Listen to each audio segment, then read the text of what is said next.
We need to up our game and shit. We need to do comedy butt naked, right? His goodbyes. He blew his eye socket off and his eyeball fell out. White women keep kidnapping us. Y'all seen The Blind Side? Aren't you glad we have that disclaimer at the beginning of the episode?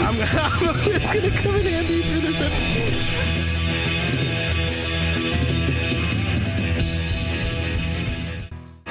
This week's episode of The Voice Party is brought to you by Big Boy Wraps. Get your car wrapped by some of the most experienced and skilled in the Bay. Big Boy Wraps, where the big boys play. Welcome to this week's episode of The Voice Party. I am your host, Corday Snell. Next to me, I have Black Joaquin. And then next to him, we have Marcos, Cowboy Guy. And the other funny, very talented JD Arandia. Finally got your name right. Thank you for that. And this week, we got somebody on the ones and twos eating. What you eating, sir? I missed lunch earlier, so okay. I'm getting caught. You had enough time to eat lunch. You had enough time. You chose not to. You're unprofessional today. That's what it is. Sorry, go ahead with your intro. Okay, it's all right. And this week we have a very special guest, Luke Abranches. Yeah. Okay, there we go. Hell yeah. Welcome to the show, man. Thank you. Yeah. What's up, Holmes? How you doing? No, good. Chilling? Yeah, thanks for having me. Fun show. No problem. No, man. Thank you for coming. Thank you for coming. Yeah, out, yeah. bro. And you're also welcome. Yeah. I love you guys. You also. He answered for you. Yeah. I love you. You guys seem also awkward around a 14-year-old right now. You guys cannot speak to me. It's not a normal thing. I'm used to it. Luke, are you growing right now? You look taller. Yeah, I know, dude. I'm growing. I just shaved my mustache. I actually had like a pretty big mustache. Really? Yeah, you could like see it. And yeah, I mean that's a lot for me. All right. Yeah. I mean, but yeah, I know. I've been growing, so hopefully I'll get there. Yeah, I didn't get chin hair until I was 18. Dude, I had no mustache. Well, yeah, for a reason. Also, I kind of forgot what I looked like without a mustache, so I thought might as well wear it, but might as well take it off. Okay. Not a fan of what I look like without the mustache, though. So You look good. You look Yeah, I good. look all right. You're a young, 13. handsome man. Yeah. I think suits you well. Disney Channel vibes. Yeah. yeah. Is that what's the goal for comedy? Because you're 14 years old. Oh, You have so much time and Yeah. potential. Because He's 15. no, I'm not. He's but- 17, and he goes and he has an illegal tattoo artist. I'm sure. Yeah, I can see. Parents write the permission in for this, yes? Yeah. That's not a thing anymore Oh. for California, at least. Oh, that's but, right. No. But so you're 14 years old. Obviously, you go to these shows and you see grown adults at all these shows. What is the vibe like when you show up? I mean, it's usually a bit awkward, but I always appreciate when people actually come up and talk to me like I'm a normal, human or just a comedian, not referencing my age. And yeah, I mean, you get used to it after a while. I'm pretty used to it. It's just normal now. Like smelling smoke every once in a while is normal. Just the whole vibe. I'm serious. Like it's so weird because whenever I smell smoke, I'm like, this reminds me of like fun, like home, like stand up. It's so bad, but Where are you from? I'm from Walnut Creek. Okay. So yeah. Yeah, I don't smell smoke often. So that's what it means. A lot of Whole Food smells. I know. Smells, yeah. Were you? Did you get hit a lot when the fires were happening around here? Remember, like when we were all getting like in Richmond, we were getting like Yeah, it was. I didn't get hit too badly. I mean, we were on the edge here and there, but You were like 10 at that time? Yeah, you were probably I was young. I remember I was really young. But I just remember that was like when I was working at the Disney Museum. That was like 5 years ago. But yeah, no, we had like bags packed just in case, but yeah, nothing. Oh, it was better than it was just a false alarm, thank God. So yeah, it's good. Yeah, I was at it. So how old were you when you started? 12. 12 years old. Yeah, I was 12 when I started. How do you get started at 12 years old though? So my brother is a comedian. Okay. Right? And What's his name? Wyatt Figueiredo. Yeah, you can check him out on Instagram. Okay. And basically, like, he's been doing stand-up since he was like 16, but we only learned when he was around like 18 or 19. He hadn't told any of us. And he'd always showed me stand-up since I was like 7 or 8, right? Just clips of like, Kumail Nanjiani and Aziz. And so I was just it was just usual to me. Right. And then I had started wanting, like, just watching more stand-up over, like, the time being 12, I guess. And I knew I was going to New York. I mean, what do you do? 2 years ago. That's just how it is. And I knew I was going to New York for spring break, so I was getting ready. Like, I was preparing to go to an open mic maybe in New York. Oh. And so I was, like, writing premises, writing jokes, just whatever I thought of. They were all horrible, of course. Yeah. And then when I was in New York, my brother asked me, he was like, do you want to go to an open mic? Which, thank God he asked me that, because I was terrified to ask him. Right. And so I was like, yeah, and I was already prepared. So we went to an open mic on Easter Day, April 4th, 2021. And yeah, I went up there, and it was just the scariest moment. But when I got on stage, it was chill. Yeah. I mean, yeah, Do you it felt remember natural. what venue was it? Eastville Comedy Club. Eastville Comedy Okay. Club.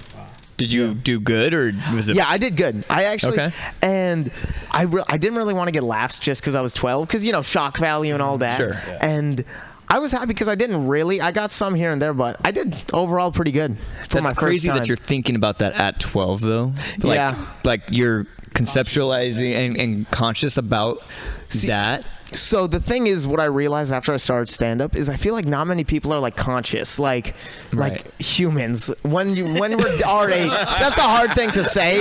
Yeah, no, you're right. But though. like, I see, like, 14-year-olds. It's just like, this kid, he's not real. Like, he doesn't know who he is at all, right? And I don't either. But, like, he's not conscious of his being. And when I was your age, I was dumb. That's just how I'm it is. still dumb, but like, Yeah, thank you for saying that. But I know when I started Oh. stand-up, I don't know, it just made me like feel conscious. You start paying attention to I started paying attention to reality. Observing, Yeah, so that definitely helped me. that's insane. How cool are you, or like how many people like, oh shit, you do stand up, like are you around 12-year-olds? adults? Yeah, Yeah. like are you 12-year-olds? like, do you see like a lot of adults? About like 1% of the people I meet think it's cool. Yeah. It's not, because in my school it's kind of cool, but people, more specifically girls, focus on sports than art. So the funniest thing to me is because all the parents think it's the coolest thing that I do stand up, and all their kids don't think it's that cool that I do stand up.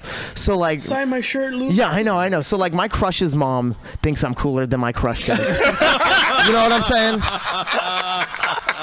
Like, it's the worst thing ever, dude. Yeah. I'm like, so that's just how it is. Okay, I was gonna say this too, because like with social media nowadays, right? Yeah. Like if you guys said you were doing stand up at 14 years old back in the day, they would either be like, I don't believe you, because 99% of you guys couldn't even get into the venues that you're performing at. But now that you guys are you're on social media, you're getting good numbers too, dude. Yeah, I'm getting pretty good numbers. So, do your friends not see that and be like, yo, man, my friends- he's doing exactly like what Andrew Schultz does? Like, No, my friends were excited, when I started when I was 12, but they've gotten used to it. They're like, same old. It's nothing's changed too much for me. They treat you like a regular. Yeah, they treat me like regular, Which is whatever. what you want. Yeah. I don't want to be treated like anything more. So your first mic was in New York. Yeah. And how long were you out there doing shows? Or was New it just York. that one? I just did. Okay, so I did that one, and then later that day, my brother was like, he had his own show. It was just like a pop up, and it was in a basement, and so I did that show, and that was the only ones I did in New York since I was 12.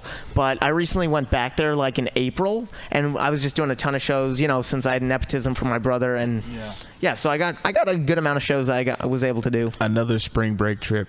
Yeah. Go to New York. Yeah. that's insane. It was great. That you have like the perfect schedule because I have the summers off. You Yeah, I know. Same, dude. You have like the dream schedule that like every comedian in your area like wants. Yeah, You know you're what I right. mean?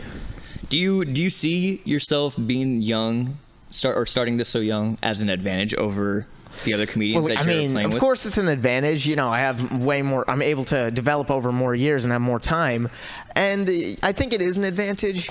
But I think even if I had started at 18, I was lucky enough to have my brother who had already, gotten me started, it got in my mind. So I think I would have already, been better when I was just 18, just from that. Right. But yeah, I think it is an advantage that I was able to start. Did you find that it was easier to like that you were a little better starting off because you had a comedian in the family, because he kind of showed you the ropes? Definitely, of course. You already kind of knew like how to do things when you first. Of course, yeah.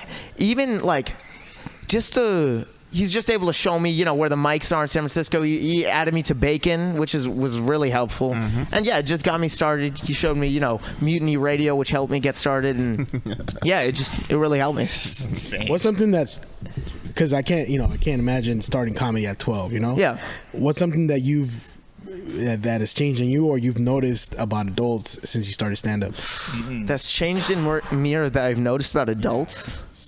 I mean, yeah, I don't know, man. I just see kids, because it's weird to see how adults perceive 14-year-olds, because their perception is not reality at all. Right. They think of us as sheltered, and it's so annoying to me when I get shock value for just saying like a pussy joke or some random thing, just because they do not want to hear it from me, right? Yeah. Right. But I'm like dialing it down from what I hear in high school, dude. Yeah. It's way more. It's way more racist, way more sexual. Yeah. Like I don't get why they think of me, like think of 14-year-olds as such, you know, young kids. I remember at 14, that's when we were learning all the worst shit. Even when I was 12, I think they perceived You learned me it as at too 14? But Started like 5th, 6th grade. Earlier. But, you know, especially if you have cousins your age, or, you know, you influence each other, and you know, you already are at that age. You already are kind of watching what adults do. Yeah. You know? I think adults tend to forget that you guys are exposed to a lot more than what we were exposed to. I was more exposed to things that they were exposed to growing up, and we're not even that far apart. So I mean, like when you hear like 30-year-olds or 40-year-olds be like, how do you know what that is? Blah, blah, yeah, blah. no, like, of course. They had a different childhood than I. They lived in a different time. I know that, and yeah, I know it's just annoying to me because I'm like, come on, man. But yeah, and I try to explain that to them, but you know, it's fine. It's still good, but I just found that really interesting. And I don't know if you've seen Dave Chappelle's joke, probably have, for what it's worth, about R. Kelly peeing on a 14-year-old. And it's like, you know, when you're 14, you know if you want to get peed on. And I completely agree. Like, obviously, it's like, coming from a 14-year-old, you know, I knew that I didn't want to get peed on when I was like 10, all right? I don't think, and it's just a thing. It's like, I think... Okay. But that may change when you're 18, so you know. You're right. But that's the clip, right? That's the clip. Oh shit! God. I mean, approval from a 14-year-old for that joke. Luke, what grade are you in? I am in 9th grade. I'm going into 10th because it's summer. So how many? Okay, one of the topics is brought up R. Kelly. How many girls do you see get picked up by a dude who's way over the age of 18, and they're like 16, 17, something like that, but they drive, so that's girls like, he's just mature. You ever hear that? Like, he's just so mature. Yeah, I see that semi often, not too much because I go to an all boys high school. Oh, okay. Right? Okay. Yeah, but that'd be weird. I get picked up at all boys. Yeah, I know. Well, usually they have like sister schools. Like, yeah, we have a sister school. Is it like across the way or something? Yeah, it's literally right across. Yeah, that's how they're set up. So yeah, but it's still a bit, you know, segregated. It's not amazing, but I do see that pretty often. Like when I was like 6th grade, maybe 7th grade, there's this girl who was like, I don't really know her. She didn't go to my school, but she was like flexing on us that she was dating like a 10th grader. And she was like in 6th grade. You're like, dude, that is not a flex. Like, you're a victim. Weird. Yeah. We were like, that is so weird. Yeah, you might want to get checked out. Yeah, I know. We were like, you gotta, that is not good. I remember like when you were that age, like it was weird to talk to somebody lower, like 1 grade lower or 1 grade higher. Yeah, that's still, it's still like that. Like you only talk to your age group. Yeah, your age group. Yeah. And then once you're wait, are we talking about 6th grade or are we talking about high school?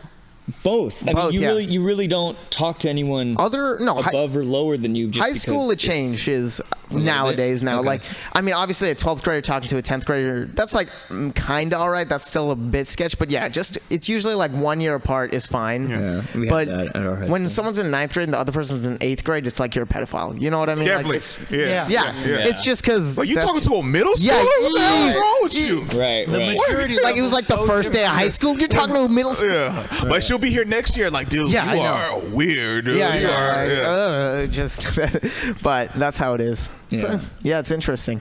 Okay, do you see, we said the word maturity a lot, right? Do you find when you go to these like clubs and stuff that a lot of these adults are probably just as immature as your friends? Oh, easily. Dude, I'm like, I used to take stand-up like sort of seriously, like I did. And then I saw like just these comedians who I revere, like they're very great, right? Yeah. And they're just making like the stupidest joke, like dick jokes. I'm like, dude, my friends make these jokes, and I realized I was like, it's not that mature. It's just who cares? It's about immaturity. They just have jobs. Yeah, no, I'm like. On that same note, do you ever feel like comedy sometimes is probably making you too cynical as a kid? I think a little bit here and there, but I'm not too cynical yet. Hopefully I don't get too cynical. But it definitely it's showed me the more of the real world, which I mean from Walnut Creek, that it helps out. And so World of Walnut Creek. Yeah, the different work. That is the next show. The next hit TV show. Yeah. But I think it has made me a little more cynical, but I think it's a bit good too. Yeah. Because I feel like sometimes that kind of thing helps you grow up better. Like. Yeah, of course. There's another comic I used to really watch a lot. I think we talked about Bill Hicks. He started when he was like 16. Yeah. So he was sneaking out of his house to go to the shows. Yeah, I know. And at 16, at places where you're not even allowed to be. Yeah, so I'm sure that sometimes does it feel like that where I'm not even supposed to be here? I mean, it does feel like I'm out of place here and there, but I mean, I'm lucky enough to have my parents take me, so I'm not alone usually. Right. That's good. But it does. I do feel out of place when I'm like going into these weird venues, just like these. I mean, just outside of it's like a strip club. It's definitely weird. It is weird, but Condor Club. It is. It is Condor Club. I was outside of Broadway Studios, and like down the street is what's called a strip club. So. Yeah, it's. How do they do it with underage comics? Is it like music where they like kick you out as soon as you're done? Oh playing? no, they just don't let you in the first place. Yeah, it's some venues I just sneak into. It doesn't matter. Okay. And the other venues like they let me in from my set, and then I have to get out. You have to get out. And then sometimes they just don't care and they let me in the whole time. But the most annoying thing is when the venue's 18+ and they don't let me in, because 18+ doesn't mean it's illegal. It just means because the material is you're not like they don't want you to hear it because you're underage, which is stupid, right? It's dumb. I cuss more than them. What I know. I'm like, dude, I watch R-rated movies. I know what I'm gonna see. Yeah. It's the stupidest thing, and so I think that's annoying about it. But I realized as I got like higher in stand-up and more in with the scene that because I was blaming on not getting shows just because I was like young, I mean, I was like all the venues I can go to, they're like just over 21+. I can't go to anything, and I realized I was just bad at stand-up, and I just didn't get shows because I wasn't getting booked. That's a good thing to realize. I realized that, and I was like, I just wasn't getting booked because I'm not good, and so that helped me. That did. It did. And you're new to comedy too. I always have to tell like newer stand-up comedians this too. They be like, "Man, I'm not getting booked," stuff like that. I'm like, dude, you're a year or two in, dude. I know. You're competing against people who have been doing it. Like I'm been doing it for 11 years next month. I'm like, so it was like, do I want to put this person's been doing it for a year, or do I want to put like this person's been doing it for like 10 or like 8 or like a bunch of other stuff? So the experience. So you be like, oh, dude, why did I do these shows? I'm like, sometimes it's an experience thing, or like you're not good at it yet, or stuff like that. So Of course, and as I got more in with the scene, you started. I definitely started to learn and understand more. That's a good thing to learn, because some comedians just be like oblivious to it. Like, some of them just start blaming everything except for of course themselves. I think, but that's in every adult industry, like in any industry and anything whatsoever. Like to realize that you just need to step up your own game is going to help you so much. I know it definitely does. You know what I mean? So when you tell your parents, I want to do stand-up at 12 years old, how do they react? They say, we'll take you to a bar, let's do it? Or do they go, so that's another reason why I was lucky to have a brother who was already in stand-up, because, I mean, he didn't tell them for like a few years as he had started, right? But when they learned, like they got supportive. Obviously, they were a little suspicious at the start, but they've become very supportive. And by the time that I started stand-up, and when I told them, they were happy to see my video, because I sent it over on Easter, right? I sent the video of me doing stand-up, and so my whole family was there. They all watched the video, and apparently my aunts didn't like it that much, because I was kind of going hard on the Catholic Church. Not hard, but I was just talking about it. Right. And but my parents liked it, of course. So whatever. But they liked it, and they were nice enough to start taking me to open mics until it became regular. And it's just just became the life now. I was thinking, I was like, Wyatt, look what you have done. It's just your parents are cool as shit though. Yeah, I know. So what's the ultimate goal?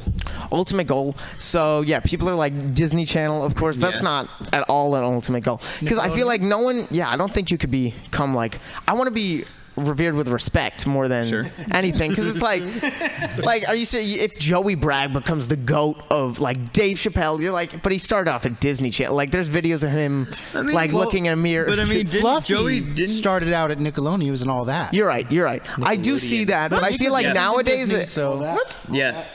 during one of the last seasons. Oh, one of the last seasons. Okay, gotcha. But it would help with my what's called just getting famous, which is a big part of it. But Joey started out here too, right? Joey's doing pretty well actually. I've seen here and there. Joey Bragg. He was on the Disney Channel. He was like Livin' Maddie. But he started out at Tommy T's. But yeah, he was young too, no? Yeah, he started when he was like 14. Yeah, like 14, 15. But Dave Chappelle started when he was like 15. Yeah. He started when he was 14. It was just. Yeah, I mean, I think the ultimate goal is to obviously, tour around. Hopefully, I want to special out when I'm like, by the time I'm like 18, 17. Okay. Hopefully, and yeah, I mean, I want it to be pretty good too, not anything too bad. And yeah, the ultimate goal is touring, hopefully get to like, not GOAT status, that's very high, but, around there. Yeah, shoot for the stars. Let me ask you a question. How do you, would you go to college and still try to do comedy too, or like if it was like college? Well, I don't do that too. Well, I mean, it really depends. I'm probably gonna go to college. Gotcha. I'm most likely because I'm like. Are you a good student? Yeah, I'm a good student. I try to be. I mean, I get A's. I get a pretty good GPA. But what's your GPA right now? 4.0. Oh, all right. Well, I mean, that was last semester. He's a freshman. Cool down. Yeah, that was last semester. But okay. Well, I asked because I went to UC Santa Barbara. Yeah. And one of the main reasons why I went down there because they had a good comedy scene too. So that's why I was like, I could still practice comedy as I'm in college and stuff like that. It was either stay here in the Bay or go to Davis. And I was like, well, I was like, as I'm going, I'm like, if I go to Davis, I could do like shows in SAC and then I'll be part of the SAC scene. Yeah. So so real talk, I kind of regret. I was like, damn, if I would have stayed in the Bay and did comedy more, I would have been like bigger and stuff like that. Higher. But then it's funny because at UC Santa Barbara, a lot of people I met were like the openers of openers, so people before they got big and stuff like that. And now a lot of people I perform with are blowing up now. Like I met Taylor Thomason in 2015. Wow, really? Yeah, that's like crazy. She only had 10 minutes at the time. Yeah, I mean. So yeah, and then like Chris Estrada, who has This Fool on Hulu. Joey Diaz too. Joey Diaz. Oh, Joey Diaz was telling me a hella funny stories. You knew Joey? Yeah. Oh shit. Yeah. I meant to tell you that when we was hanging out. Joey Diaz, he was like, hey bro, when you he's like, all right, this is how you do it. When you go somewhere, he's like, you get one, he's like, this is how you fucking do it, bro. This is how you fucking do it. He was like, if you go like get one show somewhere, nah, no, that's not how you do it. You try to book 2 weeks of fucking shows. He said, cause that way you're not wasting your fucking time. That way you could be out there, you could be fucking bitches doing coke, whatever. It's like he was like, cause then you start getting part of the scene, cause then you're there for a while, and then all of a sudden you go back home to your bitch and girl and shit like that with the kids. You be like, hey, I need to get back on the fucking road. Like, Jesus Christ. Wow. That's Joey. That's what you do, dude. That's an old school dude telling me that though. And I was like, oh, that's how you book. That's when because you went on spring break, you booked a week full of shows. Yeah. That's how you do it. Like you go on vacation. I know you go on the road. Yeah. So that's how I do it now. You be like, okay, I got one show here. Let's see if I can like expand this into several shows instead of just going down and coming back. What's one of your favorite shows you've ever done? Favorite shows I've ever done. So I got to do the San Jose Improv. There you go. Yeah. That was just a fun venue. I didn't do that great. I didn't, but yeah, it was definitely a great show, fun show. I think one of my favorite venues is always Copper Spoon. That's such a fun show to me. Shout out to it's so much fun. I gotta see you at that venue. Yeah, it's just so hype. And then I love the Sack Punchline. I love it. Yeah, that's probably another one of my favorite venues and shows. That's one of the first few places that I did like a lot of shows at in Sack. So Sack Punch always has like a So, but yeah, Sack Punch is like dope because it's dope. It's the punchline, but I feel like it's not as much pressure as SF. Yeah. So it's like everything's like chiller vibes. So, but you're still doing like this fantastic club. So you can really just like do your best. It's very nice. When how old were you when you realized like, wow, I'm funny? Well, I mean, I've always been like funny in the sense of my age, you know what I mean? Just like to other people my age, I've been pretty funny. I mean, when I fully realized like I'm funny, I still don't like, I don't realize I am, but like you're still trying to find it. I'm still, I'm still trying to find my comedy voice, but like. I don't know. It's weird. But there's like a realization, like everyone. Yeah, I know. Like after you know when that might have been, where you're like, you know what? I'm a funny guy. So basically, when I was younger, right, I never really had any like talent, right? I was never. I wasn't good at sports. I'm still not that great. And I was smart, but I'm like not like super smart, like crazy, right? And so I was just like, I'm just right. I have no talent, right? And I was like, I'm funny, but that doesn't mean much, right? Like jokes, where's that gonna take me? And then when I started stand up, I'm like, and people are calling me like a prodigy. I'm like, what? This is so weird. No, like it's just, it completely changed my life. And so I think that's when I realized, I'm like, wow, like this could actually take me. So it's not just like I realized I'm funny. I realized like I actually have something. So yeah, it was interesting. Somebody told me, they was like, hey, yo, it's this like young kid doing comedy. He's like so far ahead of the game. He's like, he's like 13 doing comedy. It's like amazing to see and stuff like that. I was like, I don't know if you know, I think his name was like Luke. I was like, Luke Abranches. Like, oh, you know him? And I was like, yo, this is dope to hear from somebody else. He was like, think about it, 13 doing stand up, and I was like, it's an adult sport. It's like an adult thing. Yeah, 100%. Yeah. Is it hard? And this is for like all you comedians. Like, when you ask yourself, when did I realize I was funny? Is it harder to come up with that point, that specific point, more so because when you get into comedy, it's a job now almost, right? You're writing jokes, or you're creating the funny. Man, rather than when you were like a kid, and if you were just with your friends, you like say a quick joke and you're like, oh, that just came out of the top of my head. But now that you're doing this, you're like, oh, I have to try out bits. I'm not always funny like I used to be. You know what I mean? So does that happen? I always say, the moment I realized that was funny was after I went up the first time, because people said I should do stand up, and I was like, okay, whatever. Because my cousin is like super talented. He's good looking. He's played like 3 different sports. He was funny all the time growing up. So I'm like, that's the most talented dude I've seen in like my family. Talking about Alvin? Huh? Alvin? No, Alvin's just strong as fuck. He was strong at 5, like just doing like pull-ups. No, you're talking about my cousin Joe Albert. Like, he's like it's ridiculous. Like he ran track, basketball, like Jackson. Basically. Yeah. But he's like short though. He's like 5'9" or something like that. But he's taller than me. After not for an athlete though, that's not tall. But after the first time I went up, people told me I was funny. So I'm like, okay, I'm funny. But the moment I realized it, like I don't know. But the point when it becomes a job, that's when you start taking it seriously. I say it was like, for me, it was like 3 to 5 years in, when I was going to like applying to colleges, and I knew comedy was like a part of like which school I was going to choose. And I was like, if I get to UCLA, I'll be right there in the LA scene. If I go to UC Santa Barbara, I don't know the scene down there. But then I met a bunch of people who told me about like, this one dude who runs like 10 shows like down there and stuff. Then they have this thing called Laughology where comics from LA come up. I was like, then Davis has Sacco.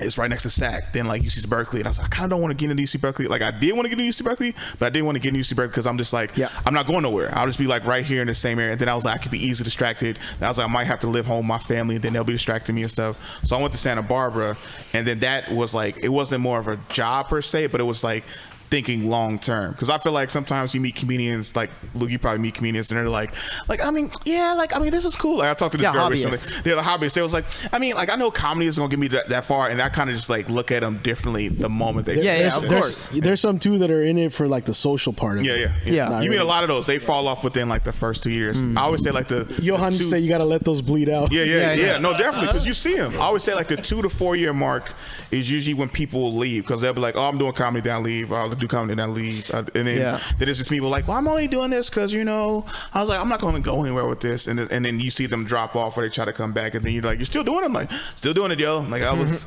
serious about this. But then sometimes you see those people like doing shows or doing mics, and just like, you don't even take this serious. Why are you here? Yeah, I know. Yeah, what's the reason? They're bored. Yeah, it's just you're doing it for no particular reason, just because you want to. But you meet those people, and usually they either die off, or like sometimes they switch. They be like, they start doing well, and it's like they're like, oh well, shoot, now like now I actually like see this can go somewhere. They turn into like journeymen of comedy. That's what was your question originally though? Like is it hard to categorize yourself as funny because you're in the behind the scenes of it, so you're writing the joke, you're trying to be funny, rather than just being naturally funny? Like people told you. It depends, because like, you know what I mean? Yeah, that's a weird one. Because you ever see yourself turning it off? Like you turn it off at home? I turn it off sometimes, here and there. Yeah. I mean, I do. School for sure, right? I mean, no, school I keep it on. With the homies. I'm telling you, I know you just screw around. That's the whole point. But yeah, I do notice. I don't think. I mean, I was a bit naturally funny, but I think funny can be learned, of course. That's the main part of it. Joke writing, joke structure is the biggest part. Stage presence. Yeah, stage presence, of course. It can all be taught. And yeah, it can all be taught, of course. And I did notice that I was less funny in real life after I started doing stand-up. Just like a little less funny. Just to and it's interesting to see. They just, because they expect more probably. Yeah. And but it's because you have an outlet, kind of like it's because you have an outlet for hella like jumpy. Then they get into boxing, and then they're more mellow. Yeah. Well, do you find yourself like now that they're expecting like your friends in the beginning, right? If they're expecting you to be funny, tell us a joke, and then you're like, I have this whole, and then you're like trying to do bits on them, and then they're like, oh, like. That does happen here and there. I mean, I remember when I started stand-up, some people were like, were they laughing just because, like, your mom paid them? Like, why was that funny? Like, that was not, because, I get it. Yeah. But the funniest thing is, so whenever someone finds out I do stand-up, even now, right, they're like, tell me a joke, right? And that's the most annoying thing in the world to me. Right. And I'm not going to do a bit for them. I'm not going to just say a one-liner for them. It's just annoying, right? And so my friend's girlfriend, right, she asked me, she like kept asking me every 30 seconds, we were at this party, she was like, tell me a joke, right? And it was so annoying to me. I was like, okay, go on my Instagram page, right? She's white. I said, go to the white pussy reel. There's this reel, right? It says white pussy. And I'm like, watch that reel. And she watched it. And I mean, I'm assuming she wasn't going to be happy with it, and she was not happy with it. And so, that kind of got her off my case. She stopped asking. Yeah, she stopped asking. Thank God. And it's just I had that happen one time where I got invited to a birthday party. This was like 2017. I got invited to a friend's birthday party, and I showed up. She's drunk, and her family. It's a Mexican party. They got the candles on the cake. I walk in, she's like, "Oh, it's JD. Everyone, he's a comedian. Tell us a joke." Yeah, I know. See, I just came for cake. Y'all better than me. I'd be like, look, you can hit my Cash App. It'll be $25 per joke. Thank you. Yeah. Or it's like the John Mayer thing when he had his 10-year high school reunion, and he was like, "Oh, I'm just gonna go." He's already been successful and stuff, and they go, "Oh, we just happen to have a guitar here, and John is back, and maybe you could play us a song." And he goes, "Yeah, that's why." You guys wanted to do it. You know what I mean? That's why you really wanted me here. So you used to the tell me a joke kind of thing. But I say it's better for you now because you'd be like, oh, you want to? All right, fine. Here, I'm gonna go to my Instagram, follow me. Yeah, I know. And then so that's the easier versus back when we was like, well, tell me a joke, and we couldn't just be like, that's true. It's on like Facebook because we wasn't recording and putting out clips like that as much. So when you tell them a joke, they're not gonna laugh. Exactly. It's not gonna be funny to them. Some random one-liner and out of context, not in the context. It's not going to be funny. So you're just... Who are some of your favorite comedians that you watch before you started stand-up and then some after? Because there's always changes. Yeah, of course. So before I started stand-up, like my number one idolization of Dave Chappelle, right? He was my favorite. Of course, I loved him. And he was like the comedic voice in my head. Like, you know what I mean? Like I think after I started stand-up, I stopped idolizing him as much. He's still definitely like number one on my favorite stand-up, probably next to like Louis and Bill Burr. But he's definitely top tier. And then Dave Attell, I've loved Dave Attell since I was like 7 or 8. All of his jokes, oh my God, he's amazing. He's a beast, dude. Yeah, he's the best joke writer alive. And I love Dave Attell. I still love him as much as I did when I was 8. And so... But as I've gone through stand-up more, I've definitely started to appreciate, because I used to not like Mitch Hedberg that much. I was like, he's not that funny. Like I don't. But I started to appreciate that more. It changes once. You're like you see it. You see. Yeah. How hard it is to keep coming up with one-liners. Yeah, one-liners are. You just see it. That's harder once you realize how he was only doing. 4 hours of one-liners. That's hard to do. Yeah, that's really hard to do. And so, you just start appreciating it more because you get the grind and you get it. You understand, so that definitely helped me see. You said in Z's that you was it like, where do you rate like a Z's, like whatever? With his newest special, Nightclub Comedian, I thought that was not good, so I rate him definitely lower than I used to. His first 2 specials was classic. Yeah, his first 2 specials, Buried Alive was great. Yeah. Even like Right Now was great. I loved Right Now. Okay. Buried Alive I thought was good. Yeah, he used to be higher up for me, but I think he's slowly like dropping. Acting and stuff like that. Yeah. Especially that like his dope show on Netflix. Yeah. Master of None seasons 1 and 2 are great. Master of None. Yeah, season 3, worst thing I've ever seen. I hated that. I didn't watch it more than anything. Yeah, it was not great. What if he watches? He's like, I was gonna take this kid on the road. Yeah, I know. He's just like, man, should I Master of None season 3? But yeah, it was. I do think he's like middle now. He's not where he used to be. He fell off. Yeah, he fell off. That's what happens, man. Like you become a stand-up comedian, then once you like kind of like make it, and then be like, okay, well now I get a Netflix show, I get movies. So that's why Jim Carrey quit. Yeah, because he was too busy. Even Eddie Murphy. He 2 of the most iconic specials. Are you guys seeing with comedians now, like especially when you're seeing how big a lot of comedians are getting, that a lot of their new specials are like, you're not laughing at 90% of it. Like it's like interesting. You're watching them talk and they're good at talking. Depends on who. But like, there's a lot of because I'm a comedy fan, not a comedian. So like, I look at it and I'm like, I watched 6 comedy specials in a row and only laughed hard once in each one. So for me, I watched Ali Sadiq. He had put out 2 specials, and I found out he recorded. Oh, you just showed me him. Yeah. He recorded. So he did 2 specials in a weekend. So he did 2 on a Friday. It's 2 shows for 1 special, 2 shows for the second special on a Saturday. It's called The Domino Effect. Probably one of the best. I remember I kept hearing everybody talk about it, and I was like, man, I don't know. And then I watched it because I didn't want to like get in my head, and I'm just like, probably the best storyteller right now, like out and again. He's like that good. Then he put out Domino Effect. So both his specials are like, one's an hour 25, Domino Effect 1, Domino Effect 2 is an hour and 30, and then he repeats like 1 joke during the entire thing, but then the joke he goes in on and he's starting to repeat, he expands on it for like 5 more minutes. Like that's some of the best. But then like some of the comedians you talk about, like kind of like, it's kind of like sometimes those people are like schedules when to put out stuff. Like I know Kevin Hart is like super busy and stuff like that, and he's like writing, he's in shows, stuff like that. So I think with Netflix, he has a certain amount of time to put another special out, because usually comics, they say it takes usually 2 to 3 or 4 years to put out like a really good special. But if like Netflix wants one like, within a year or like 2 years, something like that, it's not as good or as developed. Yeah, of course. And I mean, that's the new, like that's what's coming up in the future. People are gonna have to start releasing specials every like 6 months. It's gonna be crazy. Louis obviously released it every year, which I know he's taking a break now, but he's very consistent with his specials. But yeah, I did notice that some comedians are getting less funny. Like Chris Rock, of course, his newest special, Selective Outrage, I didn't find it like as funny. I love the points, they were all great, but they weren't as funny. But Bill Burr's new special was hilarious. Like Live at Red Rocks was great and amazing points.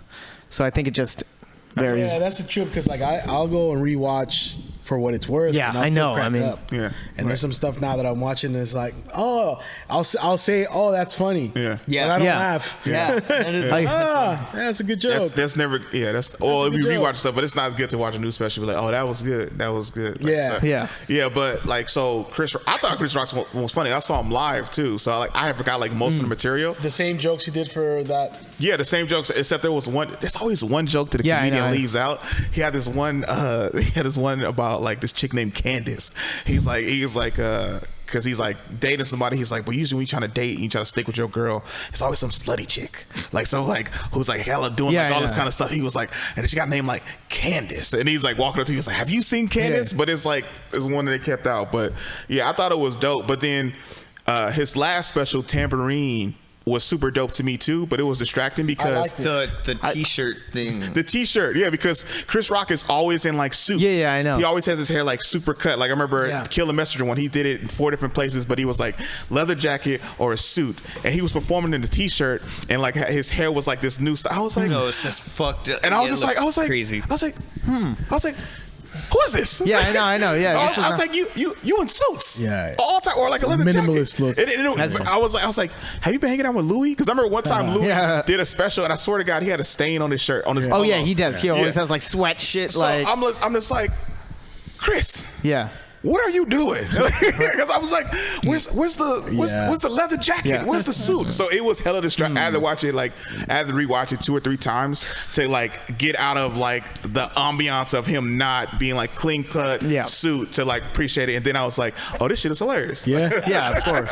But the change in presentation was just too distracting. It was. Yeah. I want to ask you this because you started 2 years ago. Yeah. And I know a lot of the comics we usually have, like, you can't remember. I can't remember. Do you remember the first joke you wrote to perform on stage? First joke I wrote that I knew I was going to perform on stage was a 9/11 joke. Yeah. In New York? Yeah, in New York. Funny thing is, I came up with this joke while I was at the 9/11 memorial. I actually did. Where else were you going? Yeah, I know, right? It was the perfect place. And it was it was April 3rd when we went to 9/11 memorial. I performed on April 4th and we were planning. Yeah. So I was already like, when I said that joke, like my brother was like, wait, that was like actually great. Like, you know, I mean, you should do that on stage. And so I was like, all right, yeah, I'll do it. And so that's when I like. Even to your older brother. Let me ask. Yeah, super trouble. But when you performed that joke, what borough were you in?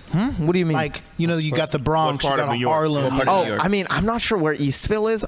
Yeah, I'm not 100% on that. East Village? Yeah, no, I mean, maybe. Yeah, you're right. That would make sense. But yeah, It did well, though. It did really well because the joke was just like basically I was visiting New York, right? Touristy things. We went to a 9/11 memorial, and I was just like, why did they build the new World Trade Center super tall? You know what I mean? I was just saying, you'd think after 9/11 they'd make the World Trade Center short and long, right? And that was the joke. And like, it did really well. And as soon as I said, I was like, man, I know I'm gonna do this. Were you nervous at all though? What to tell that joke? To tell that joke? No, I was more excited because I love telling like 9/11 jokes, just like the worst. So I was pretty excited to say that joke, mainly because I'd come up with the day before. Yeah. At the 9/11 memorial. Said it that same. Yeah. Wow. That's dope. Because usually, like when newer comics first come up, they always want to try the hardest joke possible. Like for some reason, the cringiest, like stuff. Like for some reason, newest comics always want to tell like the a first rape time joke or first time like doing that. stand up was like dude. my first time doing sex, and then cue whatever. Yeah. And they were like, oh, I saw. They like cue their favorite comedian. Like I saw. Well, Louis. Yeah, I know. You're like did a rape joke, and I'm like, dude, no, that's not. Like Louis like a master. Yeah, you can't. Been probably working on that joke for 3 years. So you just decided to tell it tonight. You have no choice but to laugh at this horrendous. A lot of these dudes sometimes they like don't. It also helps when you have a respect for it. Yeah. Starting Yeah, off, of course. Like they're gonna go sit in the stool on their second show. Yeah, I know. I hate that so much. Is that? I haven't done it yet. Is that a thing? Yeah, that's Is that a? If you're a master, you could sit. Yeah, I think. Patrice O'Neal could sit. Oh, Patrice O'Neal is so good. Yeah. Those dudes could sit. But he starts off standing. So what? So It's also a fat thing. Why is? because it's lazy. Yeah. It's like it's called stand up, not sit down. You know. So if you go up and start on stage, only so. Ali Sadiq, he starts off sitting, right? Right. But then he starts off like so what it is a change of energy. You're supposed to when you sit, you're bringing the crowd, right, to have like an intimate moment like with you. So he starts off sitting, right, and then he'll say some joke and then he'll like react. He was like, and that is mother, and then so he'll get up out his seat. So it's kind of like a way to change the energy. He's got stage presence. Yeah, right. He got stage presence. Versus some dudes just get up there and they just sit and they're just telling jokes, the whole time. And it seems like literally the stool is holding you back. Because you're only like expressive like this, and it's like different. Like, oh, I hurt my knee, so I gotta sit, or like, oh, like kind of a thing. Versus you just sitting there the whole time. Because it's like, imagine sitting in a chair, right, and then you trying to like and you're like, no, and then like you're trying to like point to the person, but you won't get up. So it's like not earned a lot of the time. So it's super lazy too. Gotcha. I'm like, dude. I remember I saw a dude like post some clips. I was like, hey, dude, I don't know how long you've been doing it, but don't sit down. Like stand up and tell a joke, because then it's way more. You get way more attention. You're commanding the room more. Like even like in speech, right, or like a speech class, they tell you to move the room, like move around. Like that's why look at everyone, stuff like that. But if you sitting down, it comes off as lazy, just like, or it comes off like you're new, just like somebody who never moves the mic stand from in front of them. So yeah, and it's just noticeable. You take the mic off, and you leave the stand right in front of you. Yeah, I know. Because they're so nervous, they're just like, oh, okay, hey, and they just like kind of have it right here. It's like, oh, yeah, and it's like blocking. It's a security blanket. Yeah. Like, hey, next time move the mic stand. Yeah.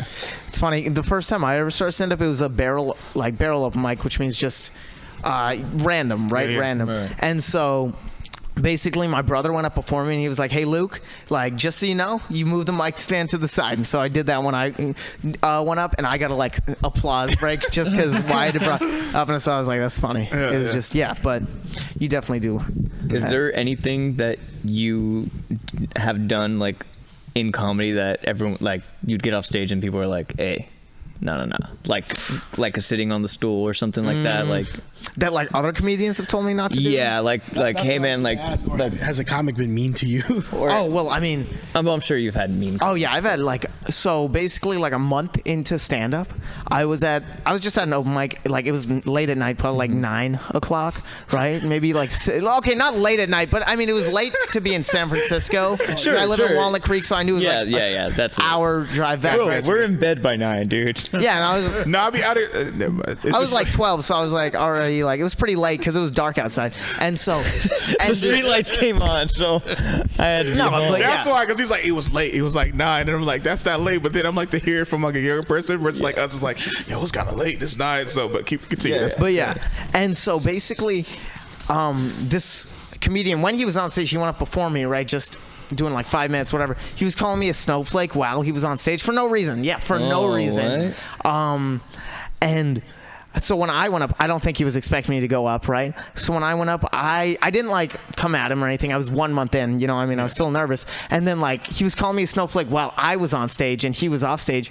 And so like just heckling? Yeah, he was heckling me, right?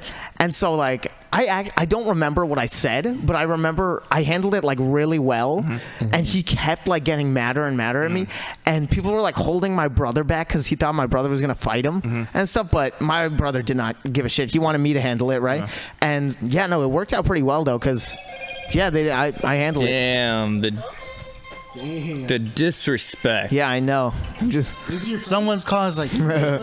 This is the meanest thing a comic has ever done now. That. Yeah, I know. Wow. It's a new phone. I don't even know who the fuck somebody calls from a restricted number. I don't know you. I don't know, man. That's fine. Go throw it in the garbage can. Hey, so is this comic? You know, you get your hold on. Is this brand comic new still? phone, you're still figuring out how to like silence. Exactly. Get it. Exactly. Okay. Each phone has different. Is this comic still around?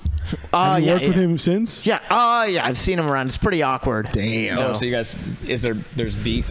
Well, we kind of settled it. I mean, there was beef, and he's just been like, hey man, I'm like sorry, you know, whatever. How did you handle it? Like I handled it by just doing like just middle school, you know what I mean, just leaning into what I actually was at the time. I was just doing middle school insults, and he kept getting way mad. It was so funny. Oh, I imagine having beef with the 14-year-old. Yeah, that's like, everyone was 12 at the time. That's 12. Literally, everyone was like, "You're not gonna win this. You're trying to go against a 12-year-old." Like, yeah. So that was. And even if you win, you look bad. Yeah. If you win, it's like, dude, you fought a 12-year-old. Like, was this comedian white? Because he calling you a snowflake, but like you're the real snowflake because you're white. No, what was the reason he was calling you a snowflake? Because there was like actually, I did not know why. I don't know why. There's still to this day. It was just it was just because you were young. Yeah, probably just because I was young. Yeah, you're all snowflakes as far as they're concerned. But that actually gave me more confidence on stage because you know, I mean, it helped me, you know, just realize I couldn't handle a heckler, but it gave me the experience to be like, all right, you know, even if I can do this, it helped me see more paths I could go down. And that's usually how you grow too. Like handling a comedian heckle you before you go on stage, then heckle you while on stage, and you get off, and you actually did pretty well. Like backing up, that like gives you like oh, I can actually kind of like I'm growing kind of, you know. What's the response like from other comedians after that happens? Like, hey, after that good job, you handled that well. I was getting dap ups. I was like, man, I'm like in. Like, fuck so this other it was dude. cool. It was sick. And even people sometimes now come up to me and they're like, man, I remember I saw you way back there. That was crazy. Like, that's what cool. the heck? So that's cool. That's why I asked, because I mean, I know guys started when I started, like in their early 20s, getting that from older comics who kind of see new comics as, you know, threats. He's like, oh, that's, you know, they think that he's gonna take all my bookings. That's why I'm not getting booked, because these younger guys. So older comics are weird when they do that stuff like it's that. weird, bro. Like, that's what I'm saying. Like, but it's like, it's being insecure is one thing, but then hating on a younger it's like scarcity mentality where there's not enough for everyone. And thinking like, oh, he's gonna take my booking. It's like, no, dude, you get booked way more. I just started. Like, why are you thinking I'm like, how I'm gonna take your headlining spot? Like, like I've been doing it 2 months. Are you trying to headline? I'm like, no, I got 5 minutes. You know, I know. That makes no sense. I'm like, oh, sure. The correct answer is yes. Yes, I'm trying to headline eventually. You know, go hard or go home. I'm coming for your spot, motherfucker. Just watch yourself. Yeah, I know. Come. Are you writing jokes every day? Like, what's your process right now for? So I don't like write jokes directly. I'm definitely trying to work on joke writing, like writing one-liners and stuff. But I don't just write jokes. I just like experience things, and I'm like, if I find it interesting or if I think of something random, then I write down as a premise, and then I don't really like come up with that. I come up with it on the car ride to like a show or an open mic, and then I do it, and then you just see it develops over time. You go to memorials and see what kind of pops up. Yeah, I know. I go to Anne Frank's. Take you to the Auschwitz Memorial. Yeah, you know. Let's see what you come up with. So who do you think, like, what comedians you think, because you talked about like dope comedians, you said one-liners, do you look at like certain comedians, like, I want, like, my style is kind of like this, like, 'cause I remember when I first started, I borrowed from like a Mitch Hedberg, I liked Kevin Hart, stuff like that, then like Bill Burr to an extent, and then Patrice, like I had like all that kind of like mixed into one, and like this is me. So for me, I think the one-liners that I always love Anthony Jeselnik. He's amazing. Since my brother, he's posting a lot about one-liners recently, right? He's getting a lot of reels and getting a lot of views from that. And so the type of one-liner that Anthony Jeselnik does is a paraprosdokian. If you guys, it's like that's the official joke structure for it, right? That's what Wyatt taught me, and basically that is the one-liner that I love too, right? And it's just basically where it's like, it's a sentence, right? And then you say like a word or something that changes the whole meaning of that sentence. That's what he was teaching me, right? Like, let me think of an example. Like, just the easiest one-liner, whatever. Like, I was having sex with this girl, right? And then like you just say something that makes you realize, oh, she was dead the whole time when you were having. Yeah, it's just. Jesus. No, I'm just saying that's just I'll an do example. Anthony Jeselnik joke real quick. He was like, he's like, do you suck feet or something like that? Do you suck feet? Right? He was like, so I went on a hike with this girl, and she got bit by a snake in her toes. So she's dead. He's like, and I had to suck the poison out. Yeah, it changes the image in your mind. So she's dead. Like, that's what happened. He's like, so yeah. Yeah. Just like that. Like you didn't suck it. Yeah, so I didn't suck it. So he's like, so she's dead. He's like, it's like, you suck toes? So like, whoa. And then he brings up the scenario of where he would have to suck toes in order to get the poison out. But he's like, that's how much I don't suck toes. Yeah, but that's how much I don't suck toes. It's like, so she's dead, Yeah, so that's the structure. And I love that, and I've been trying to work on that mainly. And so, yeah, I think Anthony Jeselnik, and I am trying to help, like Mitch Hedberg too, of course. Who else? Dan Mintz is great too, I think. Dan Mintz. He's the creator of Bob's Burgers. Oh, okay. Yeah, or one of the like voices. But yeah, he's also an amazing one-liner comedian. Yeah, he's dope. Like, do you watch the show Archer? Archer, I've seen like clips here and there. I haven't watched the show. The exact same thing. Sex. Yeah. It's like it's more like an action thing, whatever. Same guy does both voices. Yeah. And then he was like, at one point they had a crossover where like Archer was on Bob's Burgers, and then Bob was on Archer, and I was like, oh, snap. And it was like the only difference was like Archer, because like he's styled differently, stuff like that, but he's like in same exact voice. Yeah, same voice. I was like, oh, this is, and I was like, oh, I thought they was. Yeah, I know. That's funny because that happened to me. So I've been a fan of Ratatouille ever since I was young. I love Ratatouille, the movie, right? I love it too. I didn't know who the voice. Sorry, I like when you say since when I was young. I know. Younger. Like ever since I was like 10, I guess, right? Makes sense. But I loved Ratatouille, and I love Remy the Rat. And then when like I listened to like a Patton Oswalt album or something, I'm like, is Remy the Rat doing stand-up too? Like, what's this? It's just weird. That's my next question for you, because I mean, you're starting in this young, and there is a lot of opportunities here, man. Yeah, we've started with guys that are now writing for TV shows. You know? I know. There's a lot of these things that could come from stand-up. Have you thought about like crossing over into that eventually? Acting, voice acting, writing. Yeah. Of course, I'm mainly stand-up right now. Of course, right now. I mean, I can't do much, but high school. Yeah. I'm in high school, and I want to stay in stand-up throughout my life. But of course, I'd love to take like a writing job at, like a show like Rick and Morty or something like that. That would be amazing. But yeah, I'm not trying to get too into acting. But no. I'll do like some here and there. You gotta offer. But yeah, of course I take it.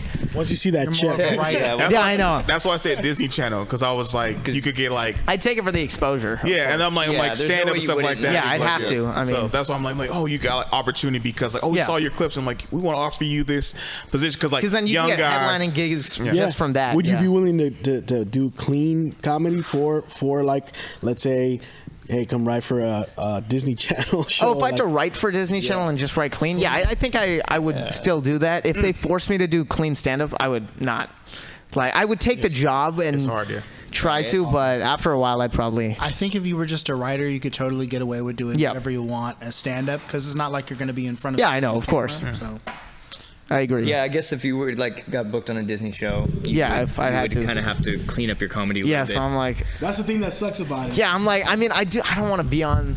I don't want to be doing that. I know. No, but see, the thing too is, for his generation, Disney shows and them are not helping like they used to help our generation. Yeah, they aren't as big anymore. No, they aren't. Their demographics are from like 3 to 6 versus when we were kids, it was like 3 to 14, 15. Yeah, it was like 3 until you grew up. Until you grew up. They had like teenage shows too, which were actually amazing. Yeah, and now for you guys, it's like you're seeing. You know, oh, we're on the 5th season in 2 months, and you're like, what the fuck? Yeah. And it's like that makes. What was the last really big show? The Wizards of Waverly? Wizards of Waverly. No, I mean like Good Luck Charlie, I guess, could have been a big one. What's a big show to you? A big show to me right now? Yeah. That's happening like right now. Yeah. Outer Banks. Oh, Outer Banks is huge right now. Okay. I have never watched it. I don't like the show. Yeah. But yeah, that's a big show right now. Outer Banks is not like a kid show either, right? Yeah, it's not a kid show. It's like teenage, more like young adult, I'd say. Okay. It's but I know a lot of adults that watch Outer Banks too. So yeah, everyone. There's no such thing as you're either a kid or you're an adult. No, I'm trying to figure out like because like.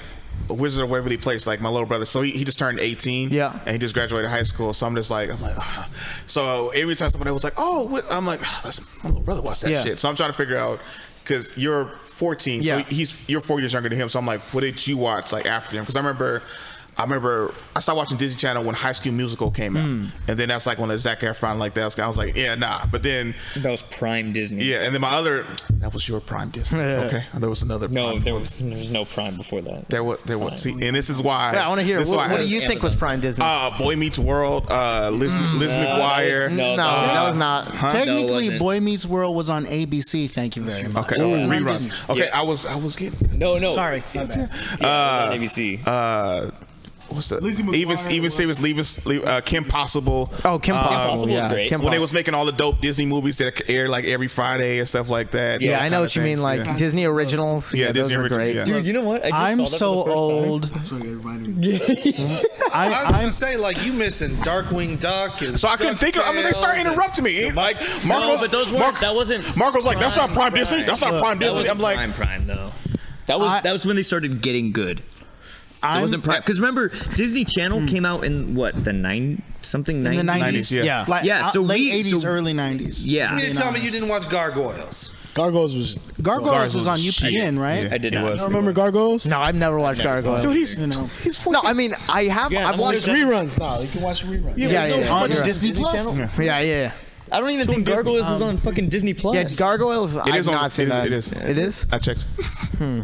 Because for me, I watched the same shows my brother and sister did when I was young, right? But they're like my brother's 9 years older than me. My sister's 6 years. My sister's 6 years older than me. So yeah, all the shows that I watched were like Wizards of Waverly Place, Good Luck Charlie, Danny Phantom, which is Nickelodeon, and even what's called Avatar: The Last Airbender. Yeah. So I watched Avatar: The Last Airbender. I'm so hyped for the new movies coming out, dude. I'm so excited. Hopefully they get it right. It's like I think I hope they will. Yeah. And that's why I asked, because I have two little brothers. Like one, he's 8 years younger than me. The other one's 16 years younger. So I'm like my little brother got into Danny Phantom. My baby brother was watching Wizards of Waverly Place, and then my little brother was like, what are you? He's like, what's this? And I was like, well, you used to watch stupid shit too. And I was like, so and then you're like, oh, that's the Prime.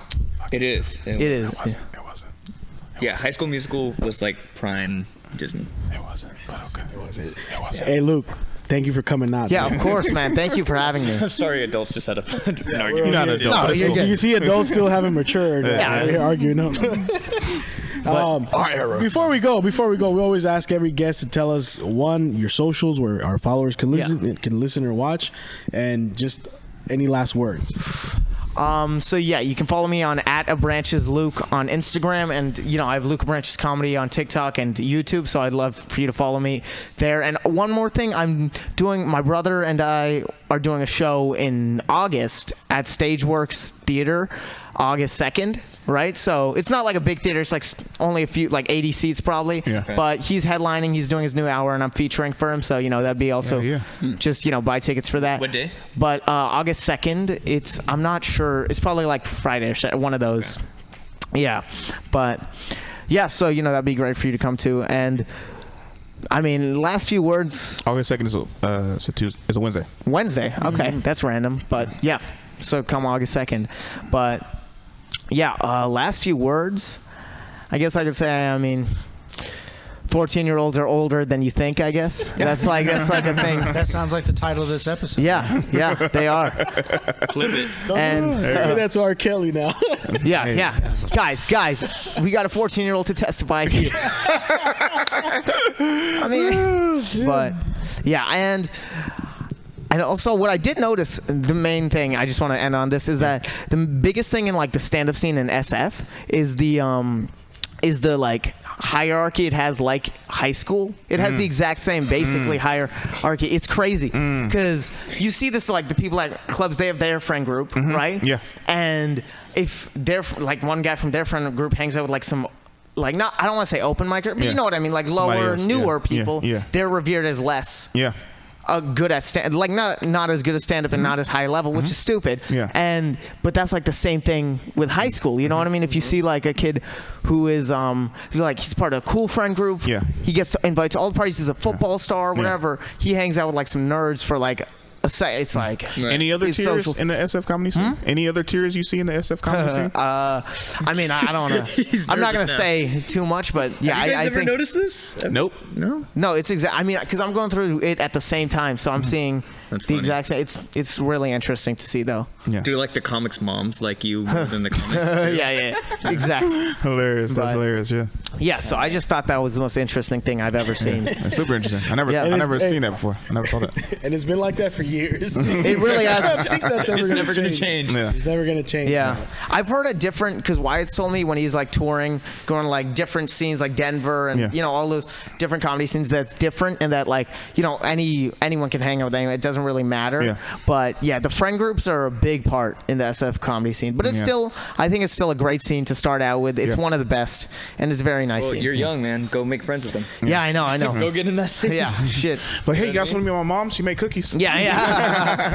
Corday, every time I see Corday, he's like, yo, your mom made some cookies for me? Like, and it's so funny. It's so funny because my mom's like, dude, if I knew Corday was on the show, I would have baked the cookies. That's why I said that. That's why. No, like, down, boy. Because Corday, he did a show at my house once, and he was like eating these cookies, and they were like, yeah. We did. Me and my brother do the show at our house like every time he comes back, but we've stopped kind of doing it. But yeah, we did every like. Corday kept coming. Yeah. I know. I did one show. Yeah, he did one show, and he really loved the cookies. Yeah. So every time they was telling me they was like, hey, White was like selling it. He was like, hey, my mom makes some bomb cookies. I was like, okay, yeah, my mom makes cookies too, dude. It's cool. Yeah. And then like I had them, and I was just like, whatever you're saying right now is bullshit. Yeah. No, I was like, oh shit. I was like, yo, these cookies are amazing. I'm like eating them and stuff like that, and I was gonna dip, but then I was like, I don't want to eat these cookies. Corday like stayed the whole time just eating these cookies. He was inside our house. I ate like 10, and then I was like, oh, look what's up. And I was like, oh man, tell your mom. It was like the Blind Side. Yeah. Stupid. Cookies before. Cookies was amazing, dude. And I was like, and I left. Get in the car, Corday. Get in the car. I ain't never had my own cookies before. I ain't had my own cookies before, yeah. But yeah, that was. Hey man, when you're 16, come back and talk to us. All right? Of course. Bring cookies. And we would like to have you on our show. You should come out do comedy. Yeah, of course. I'd love to. That'd be amazing. We'll talk about that. Yeah, we'll talk. But yeah, all right. That's been the Voice Party. All right, thank you. We're out. I'm about to go shit myself.